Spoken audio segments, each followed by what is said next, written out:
The Cowboys lost, Skip. The thing that they've been hanging their hats on over the last, the last 5 or 6 weeks is that the defense has been outstanding. And if you look, when I say, Skip, look, they come up, they've been very good on third down, basically the entire season. They're the second best defense on third down, which means they get the opposing team. They win on first down, win on second down, can get you off the field on third down. We've seen teams win on first and second, but they can't get off the field. They could get off the field. Okay. But when you give up 36 points, you give up over 500 yards of rushing. And quick point of order. What were the Raiders on third down yesterday? They were 3 of 13. Thank you. Keep going. So let that sink in for just a second. Please do. They were 3 of 13 on third down, and somehow they still managed to get over 500 yards of total offense. They managed, the quarterback threw for 373. They ran for over 170 yards. So that tells me, Skip, because if you remember, Skip, the Raiders got the ball, they go right down the field and get 7.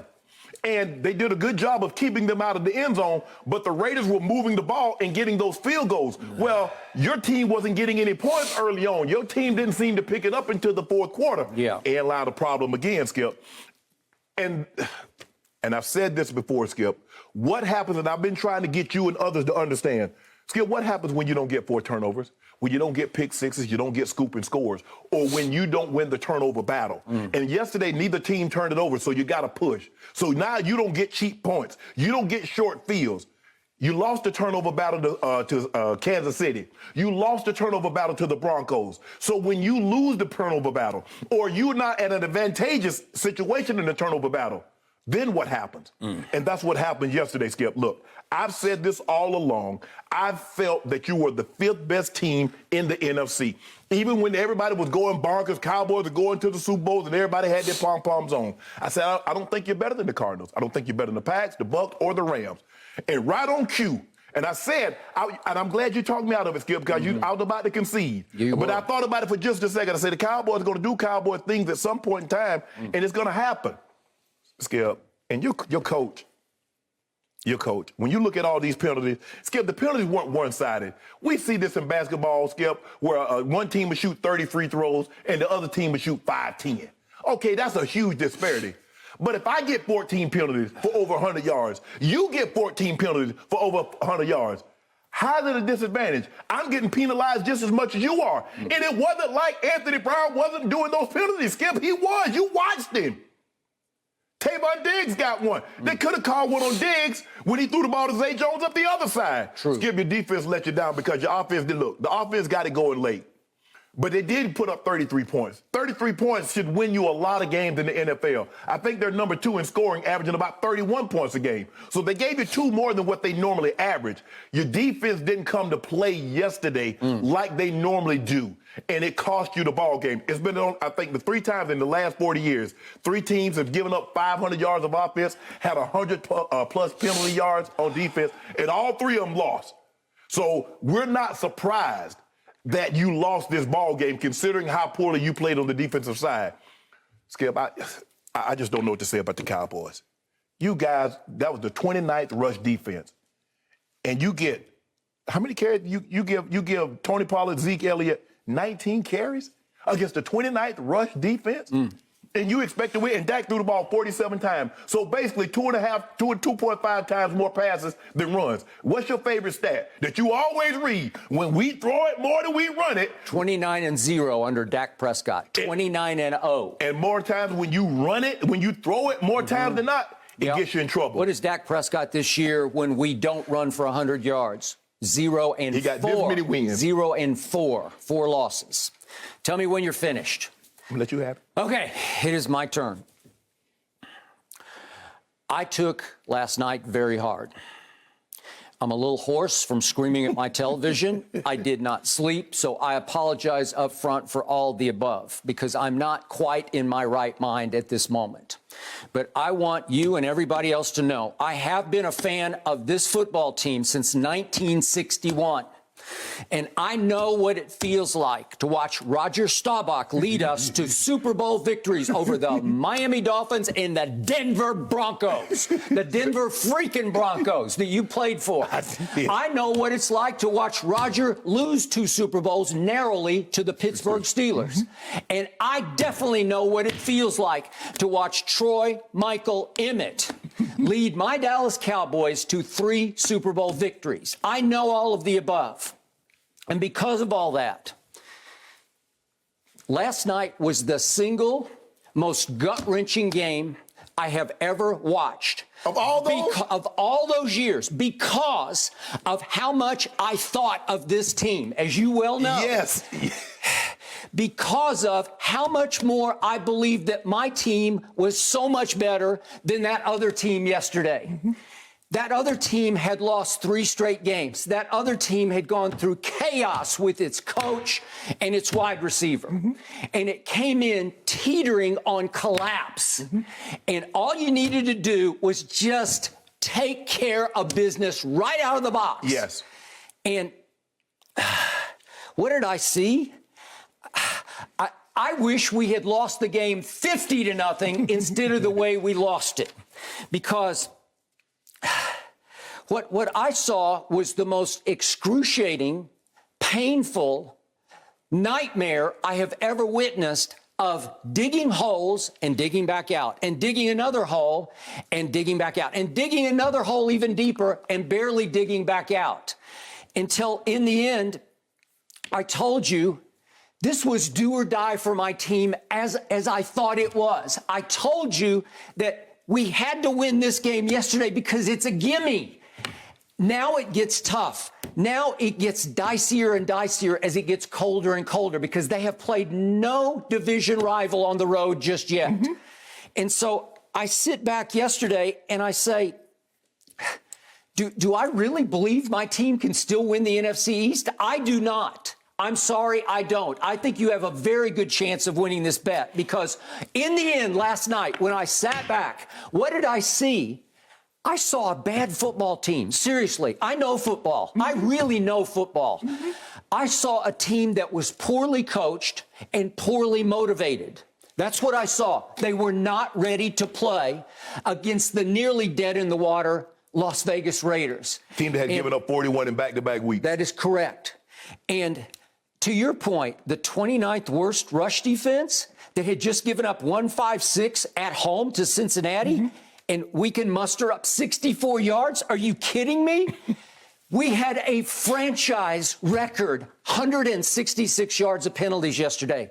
Whose fault is that? It's the coaching staff. You either coach it or you condone it. You do. You're either prepared or you're not. You're focused or you're not. You play clean football, you play good football, you play sound football, or you do not. Right. And I don't want to hear Mike McCarthy after every game. I told him it was going to be tough because Hockley's crew had thrown the 3rd most yards of flags in the league. I don't want to hear it anymore. No, you didn't have them ready. He constantly says, don't blame me. Don't look at me. Don't look at me. And in the end, I'm saying, wait a second. We missed an extra point off our first touchdown, which is just a gut wrencher right there in and of itself. It really as soon as you see that, you go, oh, God, you're kidding. We answered. We went boom, boom, boom, right back down the field after Deshaun got loose for the first touchdown. Right. And I said, okay. Here we go. And he missed the kick. You're kidding. Such a downer. You missed the extra point. And then for some reason, McCarthy suddenly decides to try a 59-yard field goal, a 59-yarder. And he missed it, and we barely dodged that bullet because we hung on defense. And there are moments I liked my defense because 3 of 13 on 3rd down is really good. Right. They're pushing Baltimore. They've almost caught Baltimore for the best defense against 3rd down conversions in the league. Right. But big plays are everywhere. Yeah. Big penalties are everywhere. Mm-hmm. You can't overcome that. Nope. And by the way, I'm being totally objective here. If Tony Pollard doesn't return a kickoff 100 yards, we're not even having this conversation. I was about to say the same. I was thinking the same thing. Thank you. So in the end, and I'm going to get to this in just a moment, but we failed on a 2-point conversion off said 100-yard return from the 1-yard line. Mm-hmm. The number 1 graded offense by Pro Football Focus could not get a yard and tried a trick play that was an absolute embarrassment of a disaster that I may never recover from. And then finally, you kept saying all week, well, you got Ty Smith back at left tackle. He's obviously a first ballot Hall of Famer, one of the greatest left tackles ever. And he gets a holding call on a touchdown pass to Dalton Schultz that cancels 7 points into 3 points. Mm-hmm. Okay, I just gave you missed extra point, stupid long field goal miss, and then you blow the 2-point try, and then you turn a touchdown into a field goal. Look at the points left on the table right there, right? Yep. It went to overtime, which brings me to Dakota Rain Prescott. At times yesterday, he was great, and at times he was awful. I don't know if I've ever tried to comprehend a performance where I give him an A for all those throws and an F for those throws, and he's somewhere in the C, right? Yeah. In the end. And his QBR for the game was perfectly fittingly below 50%. It was at 47. So he was below average for the game, which is exactly what he was in the big picture. But what did he do in the fourth quarter? Well, guess what Dak did in the fourth quarter? He threw for 209. I got to hear some. He threw for over 200 yards in the fourth quarter. Well, where have we seen that before? Like every week, right? We've seen that movie, Skip. Dig it out, dig out, almost dig it out. 209 in the fourth quarter. Are you kidding me? Right. And you said, well, they got hot because they started playing fast, because they played frantic, because they played desperate. Right. And suddenly we eke it out and get to overtime. All would have been forgiven. All would have been forgiven. Okay, so now here we go. I'm going to start with overtime. You got the ball. We win the toss. They call heads and it's tails. And I said, oh, thank you, God. We got this, because if you just go. Now, just go. And I have a man back there receiving the kickoff who has just returned 100 yards. Could we see what happened on that kickoff, the opening kickoff of overtime? This is Tony Pollard. He goes nowhere slowly, and we get a block in the back. And guess what, ladies and gentlemen? You at the 5.5 yard line. 7. It's the 7. 7, okay. 1st and 10 at the 7. You're in jail in overtime to start it off, and you won the toss. Yeah. When have you ever seen that? In all my years of watching and studying pro football, I've never seen anything quite like that in overtime, because it's advantage you. Yeah. I'm even thinking in the back of my mind, I'm thinking, is it possible because Dak's hot? He could just drive it right down the field, score a touchdown, game over, and I can come in here and bang on this table? Is it possible? And I look up, and it's 1st and 10 at the 7, and obviously nowhere, because all he knows to do at that point is just dink and duck to Zeke, who I got to tell you, he just looks washed to me. He does. He just looks washed. So we go dink, nowhere. And then all of a sudden, on 3rd and long, he rolls, Dak does, we can see this play, and throws it to Noah Brown, a 7th-round draft choice. I know you were once upon a time a 7th-round draft choice, but Noah is really a 7th-round draft choice. The ball is woefully behind him. Maybe does CD catch that ball? CD wasn't there. That's a hard catch. Does Amari catch the ball? I don't know. It's a hard one, man, because it's a lousy throw. He throws it hard, low, and away. Hard, low, and behind. Yeah, and it's just hard, man. It's just a hard catch. So I'm not going to condemn Noah for that. But just, can I take a quick break in the action? Because obviously we know why Amari Cooper was not there. Right. Could I please just read my tweet from last night? Yeah, because it said it all. If we could just show this real quick, please. I said, gee, thanks, Amari Cooper. You still get your $21 million. We get 2 losses in 4 days. That's what we got, because he was not vaccinated. As simple as that. If you have your personal issues with vaccination, God bless you. But don't take my $21 million and just go home, right? So did they miss him yesterday? Well, yes, they missed him. Did it take some of the heart out of my team? Well, yes, it took some heart out of my team. But Skip, you think about it, though. You say you miss him. Dak still threw for 375, 2 touchdowns with no pick. We punted 7 times yesterday. Yes. Compute that for me. You know football as well as I know football. How do you put up 33 points and punt 7 times? It's hard to do, right? The mathematics almost don't go together. Well, you got the Raiders helping you, Skip. The Raiders were trying to help you to win the ball game. I'm looking at Derek Carr, Skip. It's 2 minutes and 7 seconds. The clock is running. Why are you trying to run a play right before the 2-minute warning in the fourth quarter? I appreciate it. All you had to do. It would have been game over. If the game was over, Skip. It was over. Because now it was 2nd and 2. You're going to go to the 2-minute warning. You're going to come out of the 2-minute warning. You run the ball, get a first down. At worst case scenario, Skip, if you run it 3 times, they burn their final 2 timeouts. I got it. Now they're going to get the ball back, got to get a touchdown and a 2-point conversion with maybe a minute. Yet they won. They went home happy. Way to go. So this leads to the biggest play of the game. Well, actually, the 2 biggest plays of the game, because I cannot express to you.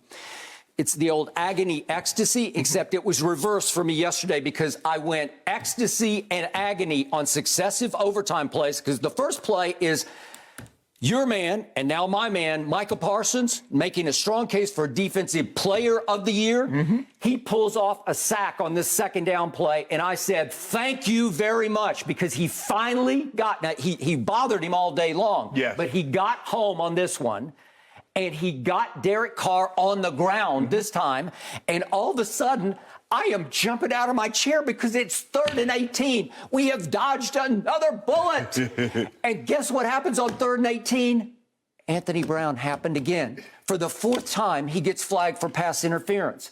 And here it is. And Shannon, this is the kind of play. It's trail technique. And again, he's right where he needed to be. You have to just turn around and look for the football. That's what you got to do, turn around. If you turn, is it possible, if you find the football, is it possible you pick it? Well, even if you turn around, the ball's going to hit you in the face and it's going to be incomplete. So now it's 4th down, you get the ball back. There's going to be no flag. Nope. There's going to be no flag if you simply just turn around. Yep. You got flagged 4 times for pass interference. and yet, do you realize for the whole season so far, through the first 10 games, he had 1 flag called on him, 1 foul called on him, and it was illegal contact at Minnesota in a game they won. Right. Well, so he's been pretty good all year. Right. I'm not saying he's a Pro Bowler, but he's been pretty good. He's been pretty quiet over there. I haven't said, except maybe the other AB is in Antonio Brown, beat him on opening night deep. But well, you know, Skip, he's going to get a lot of attention because the other guy has 8 interceptions. So more times than not, they're going to stay away from him, and they're going to go at Anthony Brown. So anytime you have a corners that disparity in talent, Trayvon Diggs is a lot better than Anthony Brown. Who do you think they're going to pick on? Okay, but they haven't been successfully picking on him all year. Correct. Okay, so now let's go back to the top, please. And right away, the Raiders' 3rd play of the game, what happens? The Rams reject. The guy the Rams sent home, right?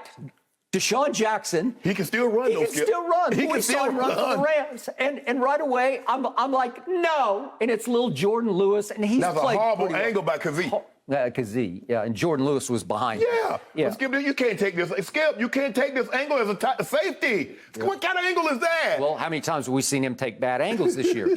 Why was he on the market from the Atlanta Falcons, who had the worst pass defense in NFL history last year, and suddenly we signed their safety for dirt cheap money, right? Yes. Okay, you get what you pay for, as my mom used to tell me, right? And so we're getting what we paid for. Yeah. Okay, Jordan Lewis gave up, if memory serves, I think it's 138 total yards yesterday, which is the most any single defensive back has given up all year long. And he's been pretty good this year. Oh, Hunter Renfrow was cooking him. Oh, just cooking him. Well, Renfrow had his career day. Well, if he Skip, you looking at him, you see, I saw him had his helmet off the game. He like, I know what people thinking, Skip. They thinking what you think. Oh, he ain't gonna do nothing. Okay. And the next thing you know, he got 5 for $130, 8 for $138, and he's celebrating because they won the ball game. You underestimated that man. He's got quick feet. He does. And he's just fearless. Yes. He's fearless. Okay, which brings me to what I consider the play, the turning point play of the game, and it came with 7:06 left in the first quarter, and it's 2nd and 8 at the 27, and there's a pass to your man, Darren Waller, who you love, and he runs with the football, and in live action time, I just said that's a fumble. He got stripped from behind, and the play of the day, the Thanksgiving Day play of the game, or the day, I should say, was Keanu Neal. That's a heck of a play. Getting it back in bounds to Curse. And he ran with it a little bit. So here in live action time, I said, that's a catch, that's a strip, that's a fumble by Curse, and a recovery by Curse. And all of a sudden, everybody's saying, even the broadcast, I know you don't listen to the sound, but obviously Nance and Romo up in the booth, they thought, it was a good play. Right. It looked like, he caught it. He ran with it. He made a football move with it. In real time, I thought it was, but once they replayed it and they slowed it down, I said that 3rd foot didn't hit. Then a bizarre thing happened. A mysterious thing happened that I still have not read any correct explanation for. According to Mike McCarthy, very quickly, the referee indicated to him, don't throw the flag because you're going to lose this challenge. And I'm thinking, wait a second. No referee has had time to review it. Exactly. And maybe somebody upstairs had time for one. This is within 30 seconds of the end of the play. Correct. And I'm thinking, wait a second. So the replay official upstairs took one look at it and said, it's incomplete, because that was the call on the field. It was called incomplete. Right. Okay, so why don't you go ahead and challenge it anyway? Because they have a shot of McCarthy looking up at the big screen and throwing up his hands like, I don't know what to do. Well, is it possible he just got overwhelmed by the moment, which we've seen again and again and again, where he just gagged? Because at first, Skip, I thought it was a turnover because, like you said, I'm not listening to the sound, so I thought it was a turnover, and because they review all turnovers and scoring plays, and they said, well, incomplete. But I didn't know that they ruled it on the field at the time that it was incomplete. Okay, so help me out here. The score at this point is 7-6 Raiders. Yes. It becomes a 0 turnover game. That would have been maybe the one and only turnover. It was a momentum swinger because all of a sudden the crowd is electrified. Yes, I agree. They come up out of their seats. The Cowboys are finally snapped out of their Turkey Day doldrums that they opened the game with. And wouldn't it feel like if they had the ball 1st and 10 at the Raiders 45 that the momentum had swung completely in their favor? Is it possible that the Raiders would look at each other like, uh-oh, here we go again, and that the roof at Jerry World would have fallen in on the Raiders? It's highly possible.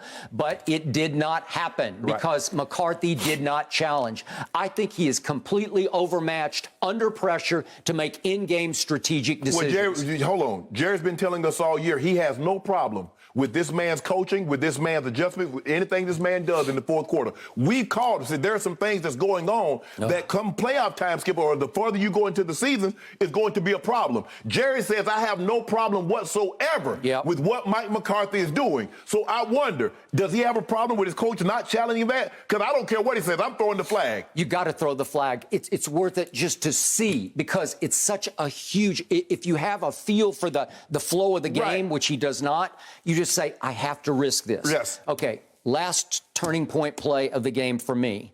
The most excruciating nightmare play of the day for me came after the Tony Pollard 100-yard return. They get a penalty which forces the ball up to the 1-yard line. Cleveland Farrell, I think he jumped. He jumped. If you jump, you can't land on someone. It's over the center. He covered the center and went over the top of him. Okay, so now you've got to make 1 yard. All you have to do is make 1 yard. You have 2 Hall of Famers in the offensive line at left tackle and right guard. Am I right? You have Ezekiel Elliott, still the highest paid running back in the backfield, and you can't just bang it home. You can't quarterback sneak it home. Look at the play they tried. They've been watching Kansas City. They hand it to Zeke, and they entrust Zeke to make the option choice. Yep. You keep blaming Zeke, but you see who it is. It's Schultz. He missed him again, just like Blake Jarwin in week 1. But look, somebody comes completely unblocked right in Zeke's face. That's his guy. That's Jarwin's guy, Abrams. It's his guy. He's blocked up. He got it right there. Okay, no Jarwin, though. No, that's Schultz. But I'm saying the tight ends spend more time. They need buy tickets to watch the game because they don't. I think they just didn't block him. I think there's nobody there. But the first guy comes straight off the edge right in Zeke's face, 98. Yeah, but you leave him unblocked because that's the pitch guy. That's the guy you pitch it up. I got it, but he just didn't bite at all. He came straight and knocked Zeke down before he even had time to make a choice. Well, that's the thing, Skip. You good with that because your tackle is taught, leave him unblocked. We're going to option off of him. You go down and block the blacker because he has the pitch man. You want your tight end to hold up on Abrams. But help me out. From 1 yard away, you run a play that goes 7 or 8 yards deep. I wouldn't have done that. No. And it ends up losing 3 yards. Yes. That's 2 points sitting on the table in a game that was tied at the end of regulation. What if you convert that? Could you win the game? Sure, you could win the game. But Skip, but how many times have we seen your tight end, Skip? We talk about this, and I know you blame, and I'm glad it was Cedric Wilson because I can just imagine if it was Zeke. See, Zeke doesn't have the burst. Now, we know Cedric Wilson has wiggle, but when that guy shows... He doesn't have burst. He ran 4.55. He was a 6th-round pick out of Boise. But Skip, he doesn't get a chance to juke. Abrams is firing down the home. They were all over it. You got a tight end. If your tight end can't hold up on a safety, therein lies the problem why you can't run the ball anymore. Because why would you even try that? Why would you even think about that? You're 1 yard away. I'll be embarrassed. If Ezekiel Elliott can't get 1 yard for 2 points, then trade him, cut him, let him go. Seriously, he's washed. Whoa. Time out, Skip. I've tried to tell you. They have not, the only offensive skill player that they haven't made it more conducive for as you play is the running back. Because even the quarterback, they've protected him. The wide receiver, you have the defensive receiver. What have they done to the running back, Skip? They said once you're in the open field, you can't even lower your head to protect yourself.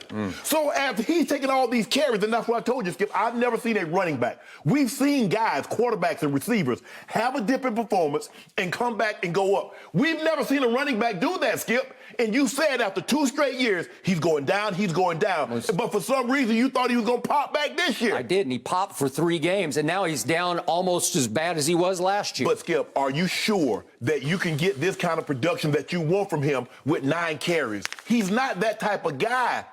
Pollard, you can't give, and Pollard can't take 25 carries, because if you start Pollard, give him the lion's share of the carries, who's going to be your returner? Because he's the guy that gives you great field position on the kick return, Skip. Jerry said after the game the plan was to get Pollard the ball 25 touches, and he got 14 touches. And Jerry said, well, we just didn't have the ball enough, and they did get crushed in time of possession. Skip, that's your fault when you go 3 of 13. So that means you went 3 of 13 also. Did. You talk about the Rams going, the Raiders going 3 of 13. Yep. You went 3 of 13. So how about you possess the ball instead of going 3 and out? You might have could have got him those carries, Skip. But when you go 3 and out, now you don't get an opportunity to sustain drives, and you don't get an opportunity to use Pollard. Okay. Yes, I like Pollard, Skip, but I don't believe he can touch the ball 25 times in a game. The only thing I'm possessed by right now is Dallas Cowboy demons. They've got me, haunting me. Thank you for watching. You can subscribe here to get the latest from the show, and be sure to check out more of the best clips from Undisputed, or go watch a few other segments from our other shows on FS1.